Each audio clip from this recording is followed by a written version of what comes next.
관객 여러분, 공포극장에 오신 걸 환영합니다.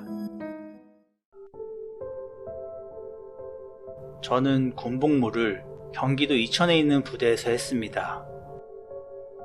육군 소속의 헬기들을 운용하고 지휘하는 육군사령부가 있는 곳입니다. 그 부대에는 준위, 그러니까 일종의 기술직의 직업군인 장교들이 많이 계셨습니다.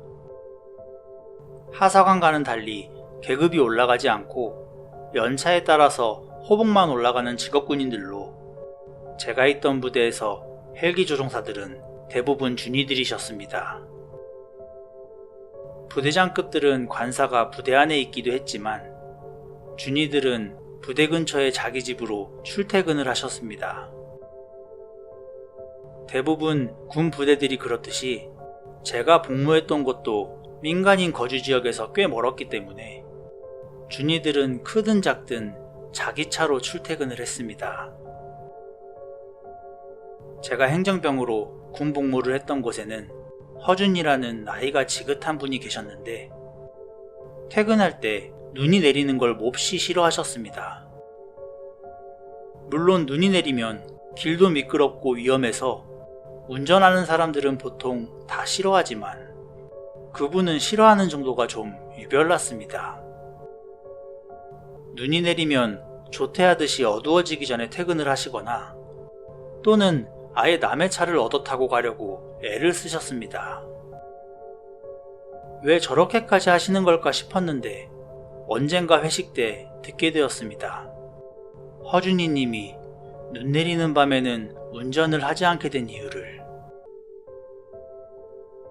경기도 이천은 나름대로 꽤 번화한 지방도시이지만 대중교통이 서울만큼 다양하고 편리하지는 못했습니다. 특히 약간 외진 곳은 대중교통을 이용하기가 더욱 힘들었습니다. 그래서 군인들만이 아니라 민간인들도 종종 모르는 차를 얻어 타거나 태워주기도 했었습니다. 요즘도 그렇게 인심이 좋은지는 잘 모르겠습니다. 하지만 이 이야기는 90년대 초반의 일입니다. 어느 겨울날 오후 늦게부터 갑자기 눈이 펑펑 내리기 시작했답니다. 당시 허준이님은 갑자기 내리는 눈에 타이어 걱정을 하며 조심스럽게 운전해서 집으로 돌아가고 계셨답니다. 그런데 부대에서 조금 벗어나자 한적한 차도 위에 위아래 전부 검은 옷을 입은 남녀가 눈을 맞고 서 있더랍니다. 눈이 워낙에 많이 내리기도 했고 차가 한 대도 다니지 않는 한적한 곳이라 남녀를 딱하게 생각하신 허준이님은 앞에 차를 세웠습니다. 그리고 이천시까지 가는 거면 태워주겠다고 말을 거셨습니다. 젊어 보이는 남자와 여자는 반가운 얼굴로 고개를 끄덕이며 뒷좌석에 문을 열고 차에 탔습니다. 두 사람은 젊은 부부처럼 보였고 추운데 눈을 맞아서인지 안색이 창백해 보이기는 했지만 평범한 인상이었답니다. 그런데 허준이님은 부부가 차에 타자 어쩐지 오싹해지는 한기를 느끼셨습니다.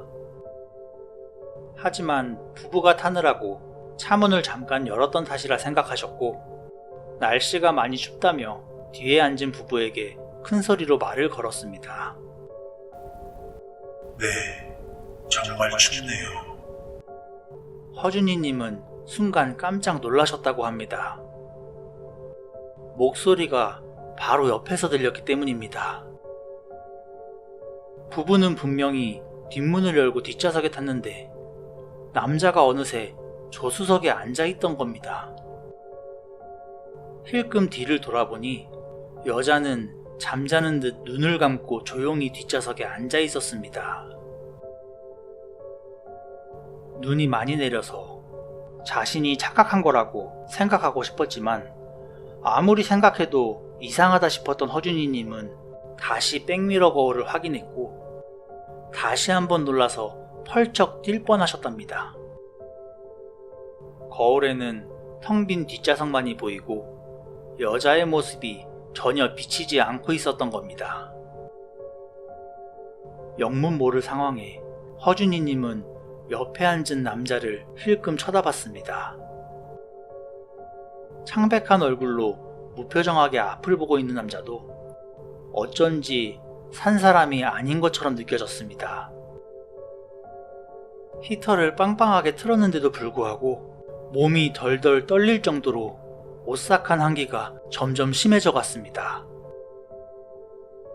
한 번 더 힐끔 백미러를 보니 거울에는 여전히 텅 빈 뒷좌석만이 비치고 있었습니다. 그제서야 허준이님은 자신이 태운 것이 귀신이라 확신했습니다. 하지만 주위에는 논밭만 있고 사람이 아무도 없었습니다.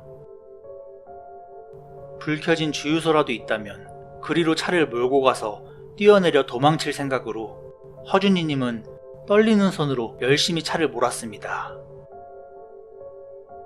하지만 그날따라 문을 연 주유소가 하나도 없었습니다. 그렇게 한참을 귀신과 함께라는 생각에 허준이님은 벌벌 떨면서 눈 내리는 밤길을 계속 운전해 가셨습니다. 그렇게 시간이 흘러 저 멀리 이천시의 환한 불빛이 보이기 시작했답니다. 거의 다 왔다. 조금만 더 가면 산다. 라고 생각하고 엑셀 페달을 밟아서 속도를 더 내기 시작했습니다. 고맙습니다.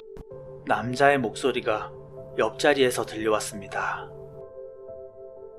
깜짝 놀라서 옆을 바라보니 남자는 어느새 없어져 있었습니다. 그리고 뒷좌석을 돌아보니 여자도 어느새 사라져서 차 안에는 허준이님 혼자만 남아 있었습니다. 물론 눈이 내려서 그렇게 빠른 속도는 아니었지만 차를 모는 속도도 전혀 늦춘 적이 없었고 차 문을 열고 닫는 소리도 전혀 들리지 않았답니다.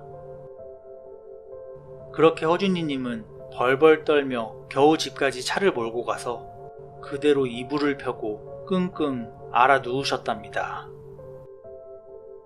그 뒤로 며칠간은 또 귀신을 만날까 무서워서 밤에는 운전을 할 수가 없을 정도였다고 합니다. 다행히 그 사건 이후로는 그 젊은 귀신 부부와 마주친 적은 없었지만 눈 내리는 밤에는 도저히 운전을 할 엄두가 안 나신다고 합니다. 그 검은 옷을 입은 귀신 부부가 언제 또 차에 올라탈지는 모르는 일이니까요.